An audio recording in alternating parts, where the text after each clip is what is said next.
నేనేం దాని కాళ్ళు పట్టుకొని ఇక్కడికి రాలేదు. తనే అక్కడికొచ్చి గొడవ పడి తీసుకొచ్చింది. ఆ అప్పుడున్న పరిస్థితుల్లో ఏదో వచ్చాను, అందుకని దానికి బానిసలా ఉండాలా నేను? ఇంత జరిగినా కూడా నువ్వింకా మారలేదు కదా జగదాంబ. చచ్చే వరకు నాలో ఏ మార్పు రాదండి. నేను మళ్ళీ మన ఇంటికి రావడానికి నేను ఆరోగ్యాన్ని బాగు చేసుకుంటున్నా. అక్కడ ఒక మహారాణి ఉందిగా ఆశ, దాన్ని ఇంట్లో నుంచి తరిమేయాలి. అందుకు నాకు ఒకరు తోడుగా ఉండాలండి. నేనింకా ఎటువంటి యుద్ధానికి కూడా రాను. 6 నెలలు గడిచాయంటే ఎలాగూ మన వేణు బయటకొచ్చేస్తాడు. అందర్నీ అక్కడి నుంచి తరవడానికి వాడొక్కడు తోడుంటే చాలండి. అంతవరకు ఎన్ని కష్టాలొచ్చినా సరే భరిస్తూ ఇక్కడే ఉంటాను. వేణుని రానివ్వండి, వాడి కోసమే చూస్తూ ఉన్నాను. ఏంటో భగవంతుడు ఈ వయసులో నాకు ఇన్ని కష్టాలు పెట్టాడు.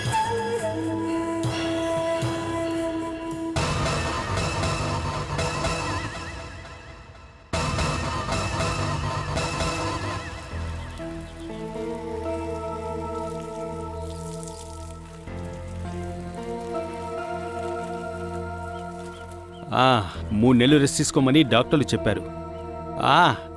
ఒక విధంగా అది కూడా మంచిదే అయిందిలే. లేదు, అదే మనం డిసైడ్ చేశాం కదా, నేను వస్తాను. క్యాష్ అంతా నేను రెడీ చేసి తీసుకొస్తాను.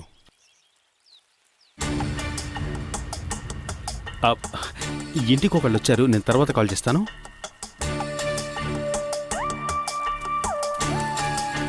మూడు నెలలు రెస్ట్ తీసుకోమంటే నువ్వెందుకు ఇవన్నీ చేస్తున్నావు? నీళ్ళు పోసి 1 వారం అయింది. ఊరికే ఇక్కడుండి తింటంలో అసలు ఏం ప్రయోజనం ఉందండి? అన్ని పనులు నేనే చేయాలి. పుట్టాల్సిన బిడ్డ ఆరోగ్యంగా ఉండాలంటే డాక్టర్లు చెప్పినట్లు చేయాలి. అయితే మీరే ఇవన్నీ చేయండి. మనం ఒక సర్వెంట్ని పెట్టుకుందాం. దానికి ఏం అవసరం లేదు. నా పనులన్నీ చూసుకోవడానికి నేను ఒక ఐడియా చేశాను. ఏం ఐడియా? అది సర్ప్రైజ్, నేను బయటికి చెప్పను.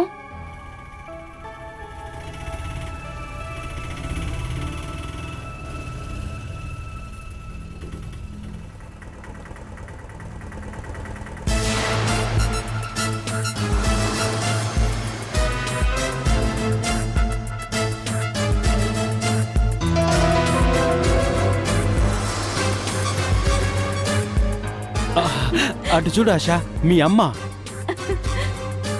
ఆశ తల్లి, అమ్మా ఎలా ఉన్నావమ్మా? అవును, ఎందుకు ఆటోలో వచ్చారు? మీ నాన్నగారి గురించి తెలుసు కదా, కార్లో వెళ్తే 1000 రూపాయలు అవుతుంది, బస్సులో వెళ్తే 100 రూపాయలు అవుతుందని పంపించారు. ఊరికే కాదు, చేతిలో ఉన్నది వదులుకొని బయట దానికి ఆశపడుతున్నారు. అయినా కూడా అమ్మా, మీరు కార్లోనే వచ్చుండాలి. ఇంకా టైం ఉందిగా. ఎంత ఉంది బాబు? నేనిస్తాను అత్తయ్య. నేనే కదా వచ్చింది, నేనే ఇస్తానులే. ఇలా చూడండి, అమ్మ ఏదో కొనుక్కొని వచ్చారు. నువ్వు జరుగు, నేను తీస్తాను. చాలా వెయిట్ గా ఉంది. బావా అక్క లేకపోవటం మంచి పని అయింది. లేకపోతే డబ్బున్న వాళ్ళు అయ్యుండి ఆటోలో వచ్చారని చెప్పుకుంటారు అంతే. ఇక నుండి కార్లోనే వస్తాను. మొదటిసారి వచ్చేటప్పుడే అలాగే వచ్చుండాలి. ఇకపై ఏం చెప్పి ఏం ప్రయోజనం? మీరు ఇక్కడికి వస్తారని కొంచెం కూడా ఊహించలేదు. తను హాస్పిటల్కి వెళ్ళినప్పుడు కాల్ చేసింది. డాక్టర్ గారు రెస్ట్ తీసుకోమని చెప్పారంట. ఇంటికి రమ్మంటే వినడం లేదు. ఇతను వదిలేసి రావాలని నాకు అసలు మనసే లేదమ్మా. కానీ పెంచిన తల్లిని మిస్ అయితే పర్వాలేదు, కానీ భర్తకి దూరంగా ఉండడం తనకు కష్టంగా ఉంది.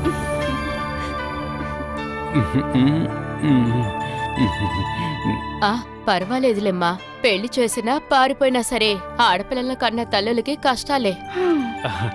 ఇప్పుడు మీరు రావడం చాలా మంచిదింది. ఇలా చూడండి, ఒక ముఖ్యమైన విషయం, మీరు ఇవ్వాలే తిరిగి వెళ్తానని మాత్రం చెప్పొద్దు. నేను ఈ రోజే వెళ్తానని ఎవరు చెప్పారు? నేను కొద్ది రోజులు తనతోనే ఉండాలని వచ్చా.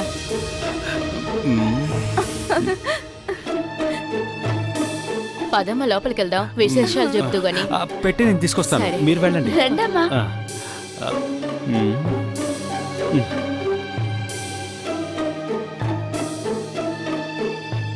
ఇక నుండి ఇవిని కూడా భరించాలి కదరా దేవుడా.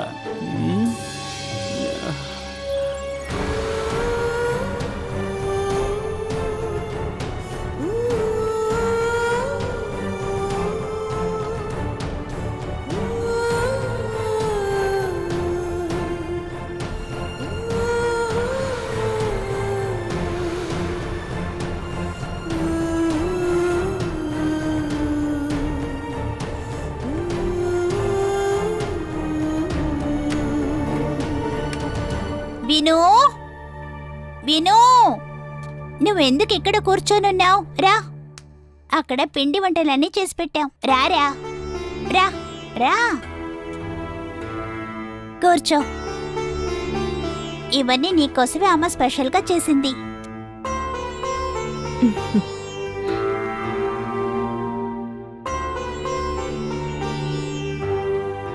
మిను, ఇదిగో ఇది తాగు, బాదం కలిపిన పాలు. నాకు స్ట్రాంగ్ గా టీ కావాలి. కొద్ది రోజులకి టీ వద్దురా, నీకు కాస్త టైర్డ్నెస్ పోని. ఏటేటో వెళ్ళి తిరిగి పస్తులుండొచ్చావు కదా. ఇదిగో, ఇవన్నీ నీకోసమే అమ్మ తెచ్చింది, తిను. నేనేమీ పస్తులుగా ఉండలేదు. నీతో ఉన్నాడన్నావు కదా, ఆ అబ్బాయి ఎవరు? అది నాకు తెలీదు. వాడు నాకు భోజనం కొనిపెట్టాడు. పడుకోవడానికి మంచం దొరకలేదు, కిందే పడుకొని నిద్రపోవాలి. అమ్మ నీ కోసం వస్తున్నానని తెలిసి కూడా నువ్వెందుకు పారిపోయావు? అదా, వాడు ఏమన్నాడంటే మీరు పోలీసులే తీసుకొస్తున్నారని. పోలీసులు నన్ను పట్టుకొని తీసుకెళ్తే వాళ్ళు నన్ను తీసుకెళ్లి కొడతాడని చెప్పాడు. నువ్వు కనిపించకుండా నేనెంత దిగులు పడ్డానో తెలుసా? అవన్నీ ఇప్పుడు ఎందుకమ్మా మాట్లాడుతున్నారు? ఇదిగో, నువ్వు తిను. నువ్వు తినలే అక్క. దేవుడా, వీడు మొదటిసారిగా నాకు ప్రేమగా ఒకటి తినిపిస్తున్నాడు. వీడు పిలిచింది నీకు వినిపించిందమ్మా? అక్క అట. ఇప్పుడెంత చాలా ప్రేమగా ఉంటున్నాడు. నీకు కావాలంటే తిను. నువ్వు చెప్పావు కదా, తింటానులే. నువ్వు ఈ పాలు తాగు. తాగు.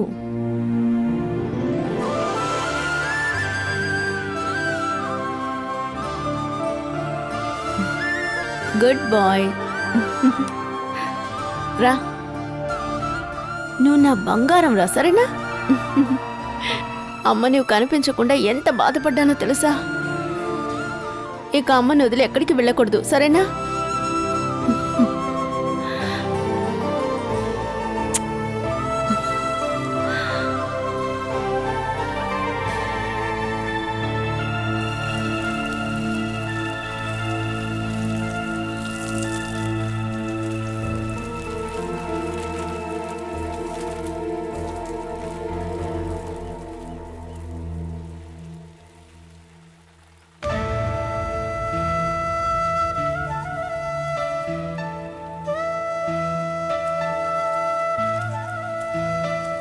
ఆశా, ఈ టైంలో పనులవి చేయకూడదని చెప్పాను కదా నీకు. ఇలా ఇవ్వు. అరే ఇదంతా చిన్న పనులేమా? నాకు అలాగే అనిపిస్తుంది. మొదటి 3 నెలలు అలాగే చివరి 3 నెలలు జాగ్రత్తగా ఉండాలమ్మా. అంత జాగ్రత్తగా ఉండటానికి నాకేమైనా రోగమా ఏంటి? ఎదిరించి మాట్లాడకుండా నేను చెప్పేది వినమ్మా. అదిగో బిడ్డ లేచినట్టుంది, వెళ్ళి చూడు. హా?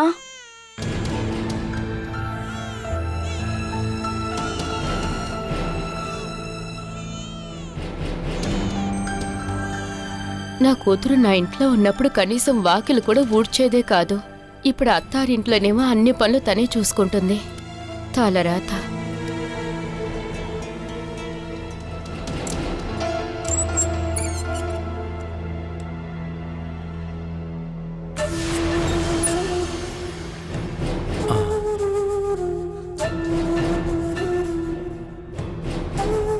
అయ్యో, ఇక్కడ కూడా భిక్షగాళ్ళు వచ్చేస్తున్నారా?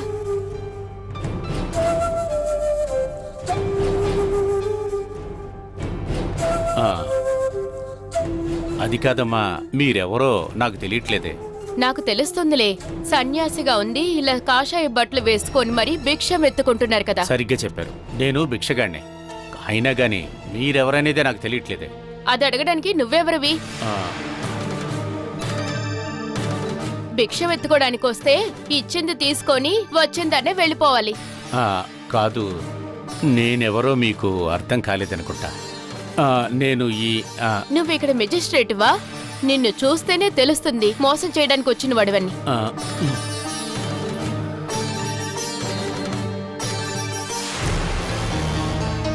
పాపంగా కనిపించే నీ మొహం చూస్తేనే తెలుస్తుంది నువ్వొక పొగరుబోతువని. నీకు ఇంట్లో ₹1 కూడా భిక్షం దొరకదు.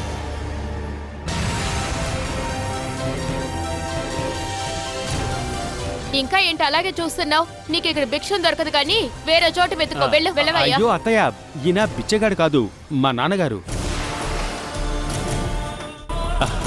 నానా ఈవిడెవరో తెలియట్లేదా? ఆశ వాళ్ళ అమ్మ. ఆ, నేను అనుకున్నానులే. మీ అవతారం చూసి తప్పుగా అనుకున్నానులేండి. ఆ, మీరు తప్పుగా అనుకున్న దాంట్లో ఎటువంటి తప్పు లేదులేండి. నా భార్య బిడ్డల మనసులో కూడా నేను ఒక బిచ్చగాడిని, కేవలమైన బిచ్చగాడిని. ఈశ్వర.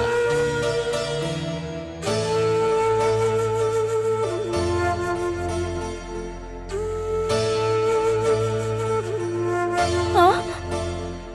అయ్యో మావయ్య మీరే కదా? మీకు అసలు ఏమైంది మావయ్య? నేననుకున్నాను మీరు హిమాలయాస్కి తపస్సు చేయడానికి వెళ్ళారని. ఆ, ఆశపడ్డాను, కానీ భగవంతుడు దానికి ఒప్పుకోవాలిగా. అనంతం అజ్ఞానం అవర్ణనీయం. ఈ భూమి కూడా ఎట్టెటో తిరుగుతుంది. అంతేకాదు, ఏదో ఒక మూలన కూర్చొని చూసే మనిషికి కథ ఎలా తెలుస్తుంది? ఏదో రాసి పెట్టినట్లుగా మళ్ళీ తిరిగి రావాల్సి వచ్చింది. అమ్మ మావయ్యతో మాట్లాడారా? మాట్లాడానులే. ఇలాంటి మనుషులందరినీ నువ్వు సహించుకొని నువ్వేడ బ్రతుకుతున్నావని తలుచుకుంటేనే నాకు ఎంతో బాధగా ఉంది.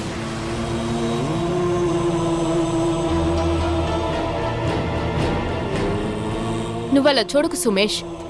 నా కూతురు ఇలా బ్రతకాల్సిందే కాదు. నువ్వొక మంచివాడివి, బుద్ధిమంతుడివని అనుకొని పాత విషయాలు మర్చిపోవాలని అనుకున్నావు. అది కూడా మా కూతురు సంతోషంగా బ్రతకడం కోసం. తన సంతోషమే మాకు ముఖ్యం. తన సంతోషం కోసం ఈ ఇంట్లో ఏమేమైతే చేయాల్సి వస్తుందో అవన్నీ నువ్వు చేయాల్సి ఉంటుంది. సుమేష్ బావ ఎలాంటి కొరత పెట్టలేదు. అది నాకు అర్థమైందిలేమ్మా. నేను ఇంకా కొద్ది రోజులు ఇక్కడే ఉండబోతున్నాను. అంతా సరిచేసిన తర్వాత నేను ఇక్కడి నుంచి వెళ్తాను.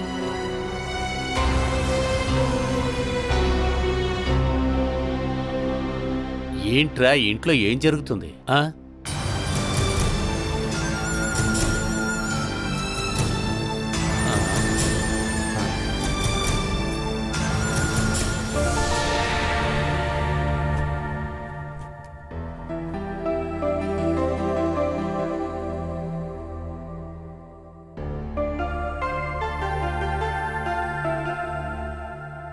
బెడ్షీట్ ఎందుకు కింద పరిచావు?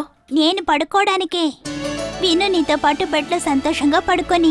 నేను లేకపోతే బెడ్ మీద వాడు హాయిగా నిద్రపోతాడు కదా. ముందులో నువ్వు ఇక్కడే పడుకోవచ్చక్క. నేను ఇక నుండి గొడవ చేయనులే. ఇంటి నుంచి బయటికి వెళ్ళిన తర్వాతే ఇంట్లో వాళ్ళ వాల్యూ తెలుస్తోంది. మీరు నిద్రపోండి, అమ్మ గిన్నెలు కడిగొస్తాను. నువ్వు ఇక్కడికి వచ్చి పడుకో. అమ్మా, నువ్వు సర్కస్ చేసే కాళ్ళు చేతులు విరగొట్టుకోకు. నువ్వు నా గురించి ఏమనుకుంటున్నావు? పారిపోయినప్పుడు నీకు దొరికిన ఫ్రెండ్ పేరేమిటి? మురుగన్. నా మీద చాలా ప్రేమ చూపించారు, కానీ ఒక దొంగ. నువ్వెలాగ అక్కడికి వెళ్ళావు? అంత దూరం వెళ్ళినప్పుడు నీకు భయం అనిపించలేదా? అసలు అక్కడికి వెళ్ళిన విషయమే నాకు తెలీదు. ఎందుకు తెలీదు? నువ్వు ఎవరితోనూ చెప్పకూడదు, సరేనా? సరేలే, చెప్పు. నేను ఎవ్వరికీ తెలియకుండా పారిపోలేదు. మరి నేను సైకిల్లో వెళ్ళేటప్పుడు ఒక బండి వచ్చి నన్ను గుద్దేసింది. ఆ తర్వాత నన్ను అక్కడున్న లారీలో విసిరేశాడు. ఎవరు? ఒక ఆయన. అది ఎవరని అడిగాను. అదంతా నువ్వు తెలుసుకోక్కర్లేదులే. ఆ వ్యక్తి తల మీద మురుగన్ చాలా గట్టిగా కొట్టాడులే. అది ఎవరని నాతో చెప్పు విను. అదంతా నీకు అక్కర్లేదు. ఇదిగో నేను చెప్పింది నువ్వు అమ్మతో కూడా చెప్పకూడదు. ఏదో ఒక రోజు ఆయన నా కంట పడతాడు. నేను అప్పుడు చూసుకుంటాను ఆయన సంగతి. ఇదంతా నువ్వు ఎవరితోనూ చెప్పకూడదు. నువ్వు పిచ్చిదాన్ని.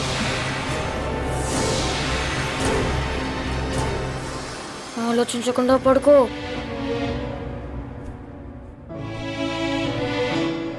మీరింకా నిద్రపోలేదా? రే విను, తల మూసుకోవద్దు రే.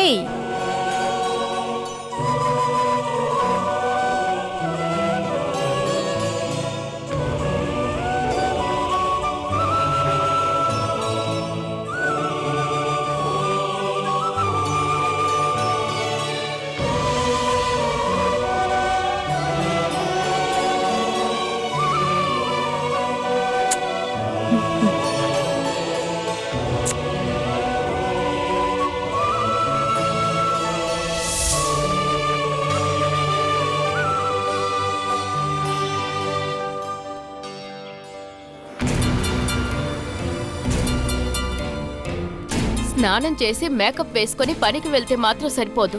నువ్వున్న ఇంటిని ఎప్పుడూ క్లీన్ గా ఉంచుకోవాలమ్మా. నాతోనే చెప్తున్నారా? నువ్వు తప్ప ఇక్కడ ఎవరూ లేరే. నేను మాత్రమే కాదు, మీ అమ్మాయి కూడా ఈ ఇంటిని శుభ్రంగా పెట్టుకోవచ్చుగా. గర్భవతిగా ఉన్న నా కూతురే వాకిలుడ్చి ఇల్లంతా శుభ్రం చేసి పెట్టాలా? దేశంలో మీ కూతురు మాత్రమే ఫస్ట్ టైం గర్భవతి అవ్వలేదు కదా. లేకపోతే అందాల పోటీలో దొరికే కిరీటం వేసుకొని 2 రిబ్బన్లు కట్టుకొని డోలు బాజాలు మోగించి ఊరంతా తిప్పండి, సరేనా? నా కూతురు ఈ ఇంట్లోకొచ్చి పడింది కదా, లేకపోతే పండగ చేసుకునేవాళ్ళం. సర్లే, మీ దగ్గర చాలా డబ్బుంది కదా, ఇంకా ఎందుకని తను తీసుకువెళ్ళకని ఇక్కడే ఉంచారు? అప్పుడే కదా ఈ ఇంటిని ఆస్తిని మీరు సొంతం చేసుకోగలరు. అది కల్లో కూడా ఊహించుకమ్మా. మాకు రావాల్సింది తీసుకొని ఇక్కడి నుంచి వెళ్తాం. ఇక నుండి ఇక్కడ మీకు ఎలాంటి హక్కు లేదు. అది ఎక్కడి నుంచో వచ్చి మీరు డిసైడ్ చేస్తారా? నేను ఎక్కడి నుండో రాలేదు. ఇది నా కూతురి ఇల్లు. ఇక్కడ అద్దె కూడా కట్టకుండా ఉంటున్న మీరే పనికి మాలిన వాళ్ళు. అయితే మమ్మల్ని బయటికి గంటండి, చూద్దాం. పాపంలని వదిలేస్తున్నాం, లేదంటే ఎప్పుడు గెంటేసేవాళ్ళం. అలా జరగకుండా ఉండాలి అంటే ఈ ఇంటి పనులన్నీ కుదురుగ్గా సరిగ్గా చేయి. ఇక్కడంతా శుభ్రం చేసి ఎన్ని రోజులైంది? బకెట్ తీసుకెళ్లి లోపల పెట్టి ఇక్కడంతా శుభ్రం చేయి. అందుకు మీ దగ్గర జీతం తీసుకునే పని మనిషిని కాదు నేను. అంత కష్టంగా ఉంటే మీరే చెయ్యండి, లేకపోతే మీ అమ్మాయిని చేయమనండి.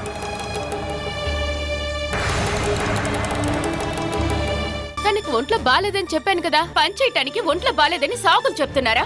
ఒక గర్భిణి బాధ, టైర్డ్నెస్ ఏంటనేది ఎంతవరకు ఒక బిడ్డను కూడా కనలేని నీకు చెప్పి ప్రయోజనం లేదు.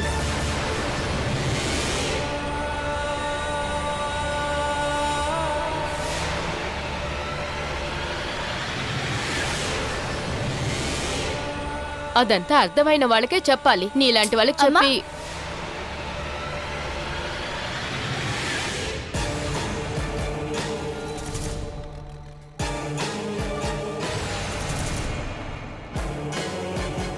మీరు ఎందుకు ఇలా అంతా మాట్లాడుతున్నారు? తను చూపించిన పొగరికి దాని మొహం మీద ఒకటి ఇవ్వాలనిపించింది. అది నా వల్ల కాకనే ఇదంతా మాట్లాడాల్సి వచ్చింది. ఎంత పొగరగా వెళ్తుందో చూడు. తనకి కష్టంగా ఉంటుంది. ఇంకొకరి కష్టాలు పట్టించుకుంటే మనం ప్రశాంతంగా ఉండలేమే. ఆ కష్టంతో మనసారా సప్పించారంటే అది నా కడుపులో ఉన్న బిడ్డకే సమస్య అవుతుంది. తనే శాపం పెడుతుంది. డబ్బులు ఇవ్వకుండా ఇక్కడ ఫ్రీగా ఉన్నందుకు ఈ తిట్లు మాత్రమే సరిపోవు. నువ్వు కావాలని చూడు, నేను 2-3 నెలల్లో వాళ్ళిద్దరిని ఇక్కడి నుంచి తరివేయకపోతే చూడు.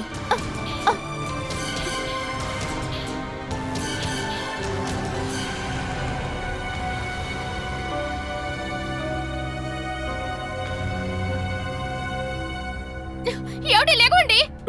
నేను తాగను. నువ్వా? నువ్వు నన్ను కాసేపు కూడా ప్రశాంతంగా నిద్రపోనివ్వవా? అరే లేవండి, మనం ఎందుకు ఇక్కడ అవమానపడి బ్రతకాలి చెప్పండి? ఏంటి అవమానం? ఇదంతా మనకి అలవాటైపోయింది కదా.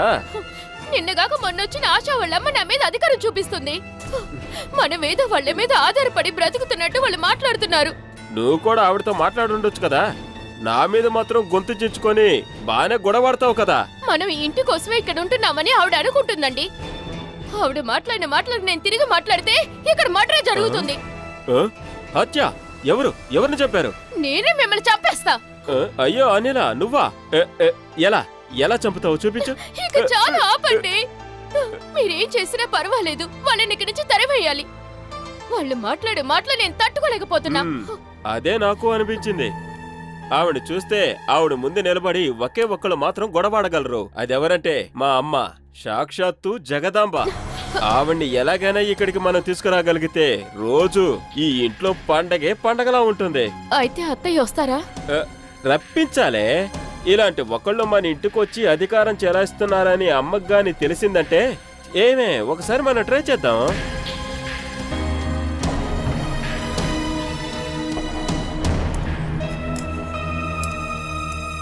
అమ్మా. ఏంటమ్మా? కళ్యాణిని ఆ పాత ఇంట్లో బంధించడం వల్ల కాదు, వీణు ఇక్కడి నుంచి వెళ్ళిపోయింది. మరి వాణ్ణి ఎవరో ఎత్తుకొని లారీలో పడేశారని విను నాతో చెప్పాడమ్మా. ఎవరు? అది చెప్పలేదు. వాడు ఊరికే చెప్పుంటాడులే, కాదలు బాగా వడలుతాడు. లేదమ్మా, తన సైకిల్ మీద ఒక బండొచ్చి గుద్దిందని ఎస్ఐ అంకుల్ కూడా చెప్పారు కదా, అది నిజమేనమ్మా.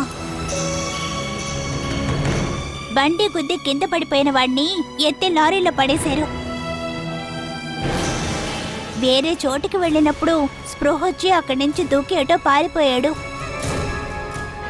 వాడు సైకిల్ని ఎవరు గుద్దారట? నేను ఎంత అడిగినా వాడు చెప్పలేదమ్మా. నువ్వు అడిగితేనేగా చెప్పలేదు. నేను అడుగుతానులే, నువ్వు ఇది చూసుకో.